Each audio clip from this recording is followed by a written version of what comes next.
Hello students, कैसे हैं आप सभी। मैं अभिषेक श्रीवास्तव आपका स्वागत करता हूं अपने यूट्यूब चैनल सीबीएसई जंक्शन पर। स्टूडेंट्स, हमने क्लास 10th का पॉलिनोमियल्स चैप्टर स्टार्ट किया है और इसका आज हम पढ़ेंगे लेक्चर नंबर 4।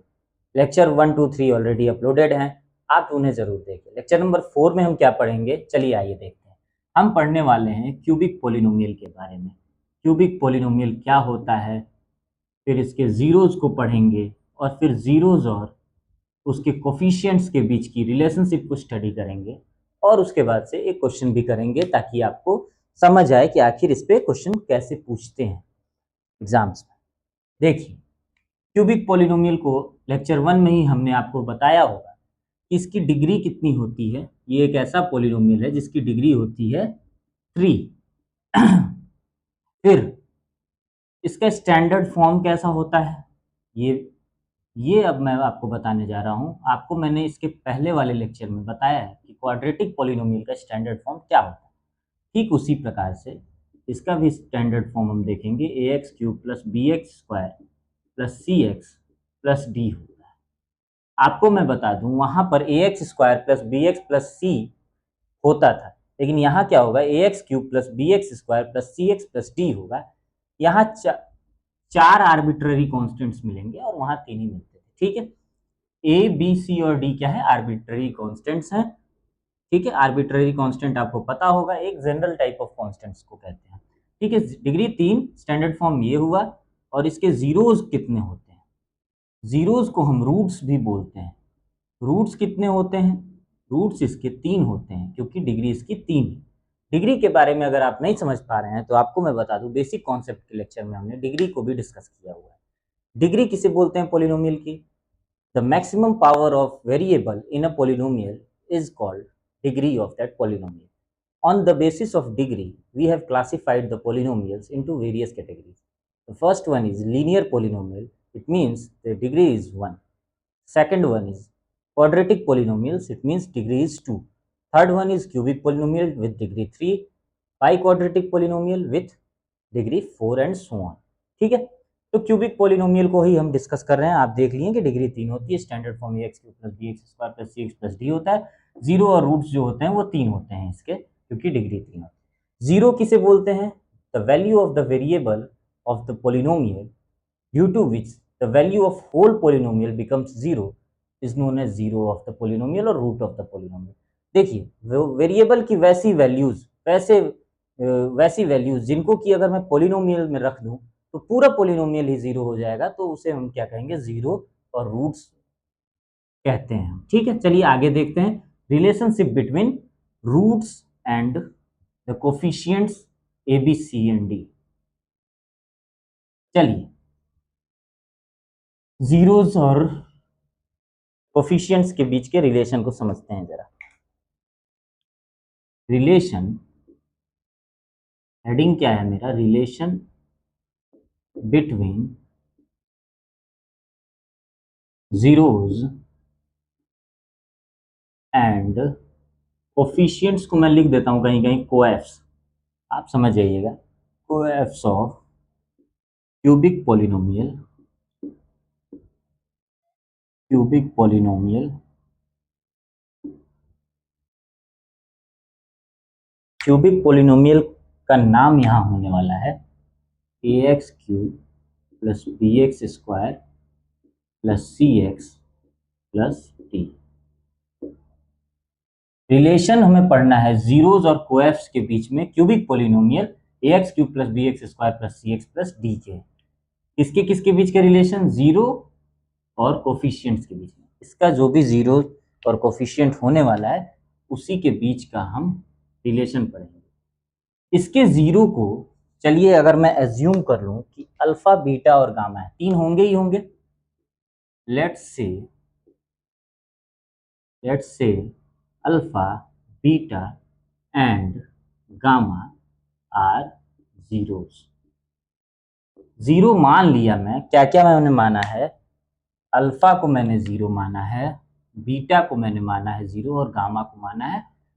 क्योंकि मैं एक जनरलाइज टर्म्स में बात करना चाहता हूं तो मैं 1, 2, 3 या कोई भी दूसरी वैल्यूज नहीं ले सकता, मुझे अल्फा, बीटा, गामा जैसे वैल्यूज लेनी होंगी अल्फा बीटा हम लोग क्वाड्रेटिक पोलिनोमियल में मानते थे, यहाँ हम अल्फा बीटा और गामा मान लेंगे फॉर दिस वेरी पोलिनोमियल कि ये जीरोज है, ठीक है। अब अगर ऐसा है तो रिलेशनशिप जो पहला बिल्ड होने वाला है वो है आपका alpha plus beta plus gamma के बीच में। ध्यान दीजिए, मुझे अल्फा बीटा गामा और इस ए बी सी और डी में रिलेशन स्टैब्लिश करना है। Alpha plus beta plus gamma की वैल्यू जब निकाली गई तो मुझे मिला माइनस बी अपॉन ए। माइनस बी आप ध्यान से देखिए है क्या, एक्स स्क्वायर का कोफिशियंट है, तो मैं लिख सकता हूँ माइनस कोएफ ऑफ एक्स स्क्वायर, अच्छा, अपॉन में कोएफ ऑफ एक्स क्यूब लिखूंगा, यानी ए लिखा है तो ए क्या है, एक्स क्यूब का कोफिशियंट ही तो है। चलिए सेकंड में एक रिलेशनशिप बिल्ड ये होता है अल्फा बीटा का प्रोडक्ट, फिर बीटा गामा का प्रोडक्ट और फिर गामा अल्फा का प्रोडक्ट, दो का प्रोडक्ट बना करके जब हम ऐड करते हैं तो मिलता है मुझे सी बाई ए। सी बाई ए को आप कह सकते हैं कि एक्स का कोफिशियंट अपॉन में एक्स क्यूब का कोफिशियंट। कोई समझने में परेशानी है क्या? कोएफ ऑफ एक्स अपॉन में कोएफ ऑफ एक्स क्यूब, मुझे नहीं लगता कोई परेशानी होगी, ठीक। अच्छा, तीसरा जो रिलेशनशिप है वो है तीनों का प्रोडक्ट कर दीजिए, alpha into beta into gamma. जब तीनों का प्रोडक्ट करते हैं तो माइनस टी अपॉन में ए आता है, यानी कि आप देख सकते हैं डी मेरा कांस्टेंट टर्म है, यानी कि मैं लिखूंगा माइनस कांस्टेंट टर्म अपॉन में कोएफ ऑफ एक्स क्यूब, क्योंकि नीचे तो ए ही है। क्या आपको इसको समझने में कोई परेशानी है? मुझे तो नहीं लगता कोई परेशानी होनी भी चाहिए आपको। अगर फिर भी है आप कमेंट में पूछ सकते हैं या वीडियो को बार बार पीछे जाकर के देख सकते हैं। जीरो और कोफिशिएंट्स के बीच का रिलेशन निकालना था। पॉलिनोमियल मेरा स्टैंडर्ड फॉर्म में यही होगा, A X cube plus B x square plus C x plus D. Alpha beta gamma अगर तीन जीरोज हैं तो alpha plus beta plus gamma की value minus B by A, यानी कि minus coefficient of X square upon में coefficient of X cube है। ठीक उसी तरीके से alpha beta plus beta gamma plus alpha gamma की वैल्यू सी बाई ए होगी, अल्फा बीटा गामा की वैल्यू डी बाई ए होगी। आपको मैं बता दूं याद करने का तरीका, इसको अपॉन में इसको लिखेंगे माइनस साइन के साथ, फिर उसके बगल वाले कोफिशिएंट को देखिए सी अपॉन में ए लिखेंगे, लेकिन माइनस की जगह प्लस हो जाएगा। फिर अगले बार में डी अपॉन ए तो होगा, लेकिन फिर माइनस, यानी कि माइनस और प्लस अल्टरनेट रूप में आते जा रहे हैं, ठीक है। कोई दिक्कत परेशानी? मुझे नहीं लगता कोई दिक्कत होनी चाहिए। चलिए नेक्स्ट मुझे क्या करना है, मैं क्यूबिक पोलिनोमियल समझ गया, मैंने रिलेशन को देख लिया, और अब हम पढ़ेंगे एक क्वेश्चन को देखेंगे, क्वेश्चन से समझेंगे कि which type of questions are being asked right nowadays, ठीक है। चलिए आर एस अग्रवाल को फॉलो करेंगे, और उसमें एक एग्जाम्पल में क्वेश्चन दिया है, वो मुझे पसंद इसलिए है क्योंकि उसमें बहुत सारी चीज़ें आपको सीखने को मिल जाती हैं। क्वेश्चन कहता है कि आपको वेरीफाई करना होगा कि कुछ जीरोज ऑलरेडी उसने बता रखे हैं कि ये जीरोज हैं। चलिए मैं लिख ही देता हूँ, वेरीफाई दैट, क्वेश्चन मेरा है वेरीफाई दैट, मुझे वेरीफाई करना है। क्वेश्चन एक बार मैं देख लूँ, 3 minus 3 and minus 1 upon 3 minus 1 and minus 1 upon 3 and minus 1 upon 3 are zeros of, आपको वेरीफाई करना है जीरोज ऑफ पॉलिनोमियल, पॉलिनोमियल भी दिया होगा P X 3x square minus 5x, P X 3x cube minus 5x square, फिर minus होगा, फिर है 11x minus 3, 11x minus 3 also verify the relation between zeros and coefficients। Coefficients और zeros के बीच वो जो रिलेशन है alpha plus beta plus gamma वाला, गामा प्लस ये alpha beta plus beta gamma plus alpha gamma वाला, उन चीज़ों को भी मुझे वेरीफाई करना है। चलिए देखते हैं, आपको समझने में कोई दिक्कत? मुझे नहीं लग रहा कोई दिक्कत हो रही होगी। एक बार क्वेश्चन को फिर देख लूँ, गलत तो नहीं है कुछ? नहीं, बिल्कुल सही है। चलिए, पहला काम मेरा ये है कि मुझे वेरीफाई करना है कि whether this 3 - 1 and -1/3 are zeros और नॉट।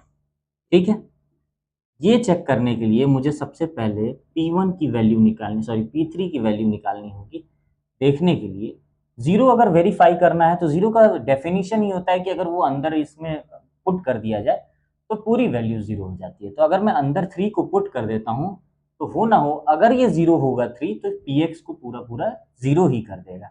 चलिए मैं देखता हूँ, 3 × 3 का क्यूब माइनस 5 × 3 का स्क्वायर, 3 का स्क्वायर माइनस 11 × 3 - 3। आप बताइए ये क्या हो जाएगा? 3 × 3 = 9, 3 × 27 इंटू 3 जब करेंगे तो 81 आएगा। ये जो हो जाएगा 3 × 3 = 9, 5 = 45। कैलकुलेशन आपको थोड़ा फास्ट रखना होगा। 33 - 3। आप देखिए ये माइनस और ये माइनस में है। जब आप ऐड करेंगे इन तीनों को और माइनस साइन के ही साथ आपको ऐड करना होगा तो ये आपका आएगा 81। आप करके देख लीजिए और इसकी वैल्यू आ गई 0। कोई दिक्कत परेशानी है? P3 की वैल्यू आई 0। P-1 की वैल्यू निकालिए। यहाँ ऐसे करके आप लिख सकते हैं। P3 की वैल्यू 0 आई, P-1 की वैल्यू जो हो जाएगी 3 × -1 का क्यूब -5 × -1 का स्क्वायर -11 × -1 - 3। इसकी वैल्यू क्या आएगी? यही है ना मेरे ख्याल से, गलत तो मैंने कुछ नहीं किया। ये 3 इंटू इसकी वैल्यू -1 ही होगी तो ये -3 हो जाएगा। ये 1 हो जाएगा तो ये -5 × 1 -5 हो जाएगा। अच्छा, ये +11 हो जाएगा, +11 हो जाएगा, फिर -3 होगा। आप एक बात बताइए, -3 -5 -8 और -3 -11, तो क्या मैं इसको -11 +11 लिख सकता हूँ या नहीं? यानी कि ये भी 0 हो जाएगा। ठीक है, P -1/3 कर लेते हैं।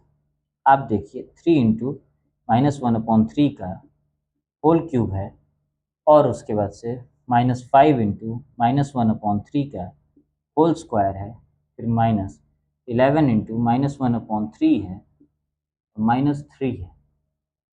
ये आपको क्या करना है, आप इसको सॉल्व कर सकते हैं। सॉल्व कैसे करेंगे आप खुद बताइए। ये 3 3 बार जो होगा तो ये 27 आएगा। ये -1/27 आ जाएगा। ये 3 से 3 कैंसिल हो जाएगा तो ये -1/27 से ये जब ये 3 से कैंसिल होगा तो -1/9 हो जाएगा। फिर माइनस ये आपका +1/9 हो जाएगा, यानी कि -5/9 हो जाएगा। ठीक है, ये आपका +3 हो जाएगा और ये -3 ही होगा।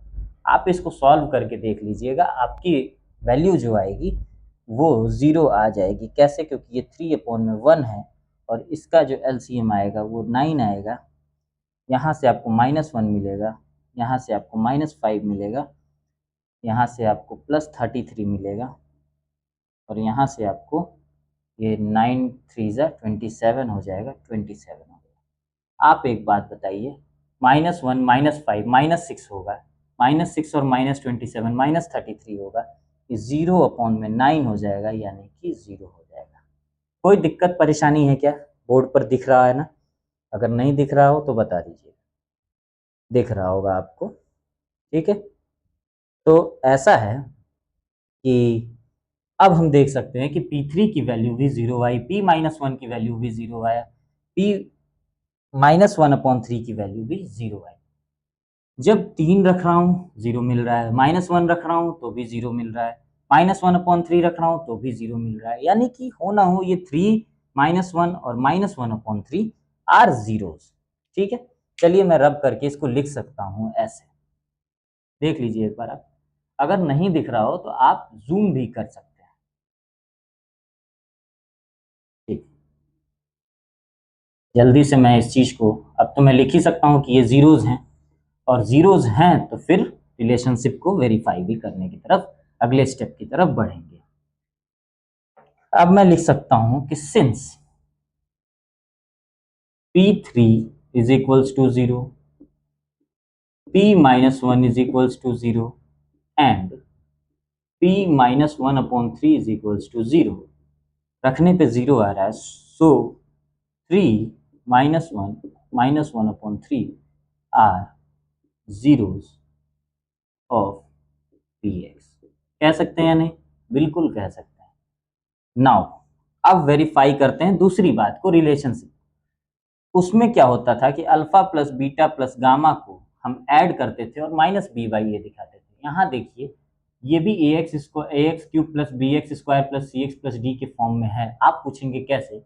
ए की वैल्यू तो 3 है, यहाँ प्लस नहीं दिख रहा है तो मैं प्लस करके मैं इसको -5 को ब्रैकेट में लिख सकता हूँ। तो बी की वैल्यू -5 है, सी की वैल्यू -11 है और डी की वैल्यू -3 है। ये चीज़ आप समझ सकते हैं। अल्फा बीटा और गामा यहाँ 3 -1 और -1/3 कहलाएगा। क्यों? क्योंकि ये तीनों जीरोज हैं, ये भी जीरोज के लिए ही यूज होते थे। तो मैं कह सकता हूँ कि अल्फा मेरा 3 है, बीटा मेरा -1 है और गामा मेरा -1/3। चलिए जोड़ के देख लेते हैं इसको। जोड़ेंगे तो कुछ यही आएगा, प्लस साइन के साथ है। आप इसका जब सॉल्यूशन करेंगे, 3 एलसीएम लेंगे, 3 3 ज़ा 9 और -3 -1, ये आपका आ जाएगा 9 - 4 यानी कि 5/3। आप कहेंगे कि ये b/a के फॉर्म में है या नहीं है? देखिए ध्यान से आप, इसको प्लस में 5 है तो इसको -5/3 लिख सकते हैं या नहीं? लिख सकते हैं ना, ये प्लस हो जाएगा। अब जरा देखिए, इसको देखिए -5 बी की तरह रिजेंबल कर रहा है या नहीं? यानी कि -b/, फिर नीचे 3 है तो 3 तो a है, कहीं ना कहीं ये -b/a के फॉर्म में रिप्रेजेंट मैं कर ले रहा हूँ। किसको? Alpha plus beta plus gamma को। ध्यान देने वाली बात यह है, alpha plus beta plus gamma जब मैं सॉल्व करता हूँ तो आता है मेरा -b/a इसके हिसाब से। ठीक है, तो यही तो आना भी चाहिए। चलिए दूसरी बात, alpha beta plus beta gamma plus gamma alpha की वैल्यू क्या हो? अल्फा बीटा हो जाएगा 3 -1 में मल्टीप्लाई कर दिया मैं, फिर -1 इंटू में -1/3 में मल्टीप्लाई कर दिया, फिर -1/3 और 3 में मल्टीप्लाई कर दिया। आप बताइए, ये -3 आ जाएगा, -3 ये आ जाएगा आपका +1/3 +1/3, ये आ जाएगा आपका -1, ये 3 से 3 कैंसिल हो जाएगा, तो ये -1 हो जाएगा। आप बताइए, ये -4 हो जाएगा, -4 प्लस में 1/3, इतनी इसकी वैल्यू आएगी। आप इसको लिख सकते हैं 3 4 12 प्लस 1 -11/3, इतना आप बिल्कुल लिख सकते हैं। आप इसको सॉल्व कर लीजिएगा, मैं थोड़ा जल्दी कर दिया। ठीक है, और -11 आप देख लीजिए सी है, तो ये हो जाएगा आपका C/A। कोई दिक्कत परेशानी? मुझे नहीं लगता कि कोई दिक्कत परेशानी हो रही होगी आपको। मैं दिखा दूं, अल्फा बीटा बीटा गामा और गामा अल्फा करने पर C/A आ रहा है। अगर आपको छोटा लग रहा हो स्क्रीन पे, आप इसको जूम करके भी देख सकते हैं। ठीक है, चलिए दो चीजें तो प्रूव हो गई, C/A के फॉर्म में आ गया। अब -D/A लाना है किसको? Alpha into beta into gamma को, alpha into beta into gamma को हमको लाना है -D/A। 3 इंटू -1 इंटू -1/3, यही होगा ना?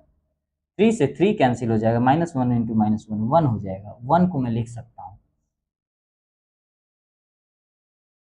1 को मैं लिख सकता हूँ 3/3, लिख सकता हूँ या नहीं? बिल्कुल लिख सकता हूँ। और 3 को मैं लिख सकता हूँ -3/3। ये सब मैं क्यों कर रहा हूँ? 1 को मैं दिखाना ये चाहता हूँ कि ये D/A है, तो 3/3 लिखा, फिर इस 3 को -3/3 लिख दिया। तो देखिए नीचे तो 3 है तो 3 को तो a लिख सकता हूँ ना, तो ये माइनस है और इस -3 के लिए यहाँ आपको मिला हुआ है d। तो कहीं ना कहीं ये d, मैं इस तरह से करके आपको यही दिखाना चाहता हूँ कि देखो देखो भैया, ये -3 जो है वो d ही तो है, यानी कि -D/A ही तो है। यानी कि मेरा सारा कुछ वेरीफाई हो गया। Alpha into beta into gamma की वैल्यू मेरी आ जा रही है -D/A, जो कि आनी भी चाहिए।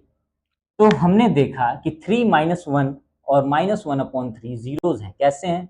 वैल्यू रखने पे हर बारी जीरो मिलता है, तो इसलिए मैं कह सकता हूँ ये जीरो ये जीरो ये जीरो, तो ये तीनों जीरोज हैं। फिर alpha plus beta plus gamma निकाले, यानी कि मैंने इन तीनों का सम निकाला। ये अल्फा हो गया, ये बीटा हो गया, ये गामा हो गया। जब तीनों का हमने सम निकाला तो आ गया -5/3 के फॉर्म में, उसको मैं दिखा दिया, और कहीं ना कहीं मैं दिखा रहा हूँ कि वो -b/a है। और -b/a अगर मैंने दिखा दिया alpha plus beta plus gamma, यानी कि रिलेशन का जो पहला रिलेशन है वो वेरीफाई हो गया। वैसे ही सेकंड रिलेशन कहता था alpha beta plus beta gamma plus alpha gamma c/a होना चाहिए, वो भी हमने दिखा दिया सॉल्व करके, आप देख सकते हैं। फिर तीसरा रिलेशन कहता था alpha into beta into gamma जो होता है वो -d/a होता है, वो भी हमने सॉल्व करके देखा, तो सच में -d/a ही आ रहा था। तो कहीं ना कहीं हमने वेरीफाई भी कर लिया।